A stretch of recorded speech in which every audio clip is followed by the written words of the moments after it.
Hey, I'm Jesse Means, and I work with the Louisiana Department of Environmental Quality.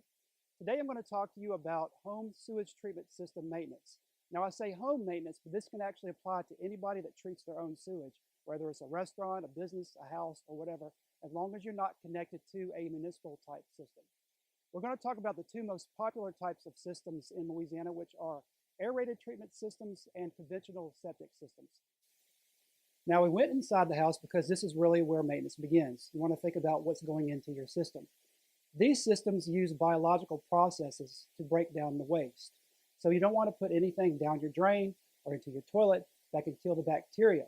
So no chemicals, no large amounts of chlorine or types of cleaners that you have around the house that could actually kill the bacteria. Also, you don't want anything to go down your system that could clog it. So don't flush stuff like dental floss or paper towels. Don't pour used cooking oil down the drain because that can actually congeal when it gets down the system and clog it up. Also, if you have a garbage disposal, be sure that your system can actually handle waste from garbage disposals because not all of them can.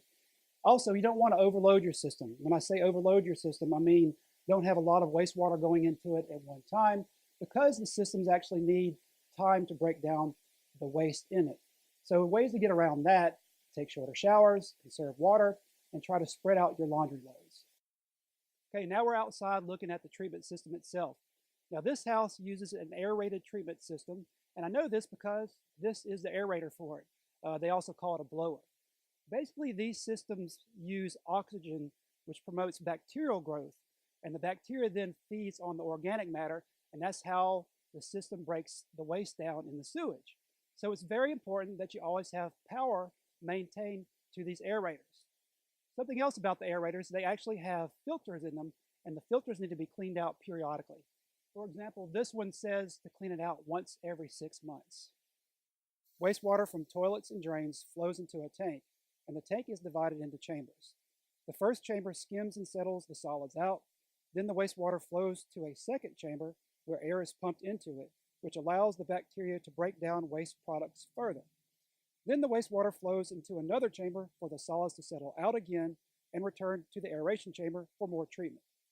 Some systems also have a chamber for disinfection, which most commonly uses chlorine to disinfect the wastewater. If your system uses chlorine, you should be sure that you have the proper amount of chlorine in the disinfecting chamber. Once it goes through the treatment unit, all systems discharge wastewater directly into a ditch or a waterway. Okay, now we're standing over the actual system itself, the treatment system. As you can see, it's underneath the ground, which is very typical for most of these systems because you really want them to be out of the way.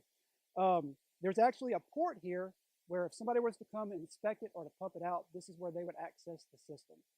They need to be inspected periodically. What we say is once every 6 months. If you don't know how to do it, be sure and get a professional to do it.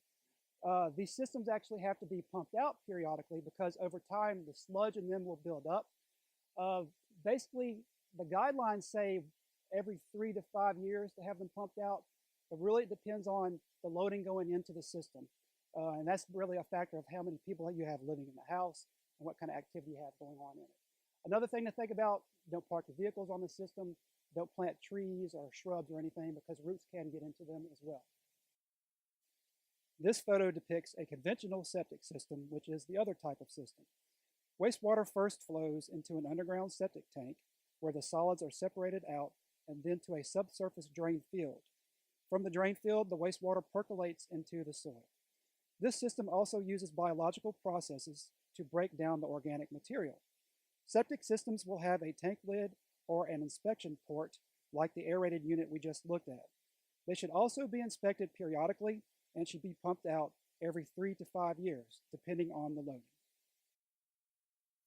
So what are some warning signs that you should look for to see if there is a problem with your system? Backups, odor, gurgling, wet spots, all these could indicate an issue with your sewage treatment system. Also, avoid using additives. There's really no substitute for periodic pumping and inspections. Okay, now we're by the discharge pipe for the system. We're here to show you that actually once the system gets through treating the sewage, it actually does discharge into this ditch.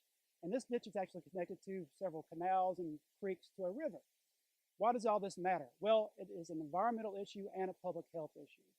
If you're not maintaining your system, you could be discharging untreated or poorly treated sewage, which could cause negative conditions both for human health and the environment. Also, it's a maintenance versus repair cost. If you're not maintaining your system, you could incur costs for repair or replacement. So, do your part, maintain your system, and make sure that we have a healthy, safe environment.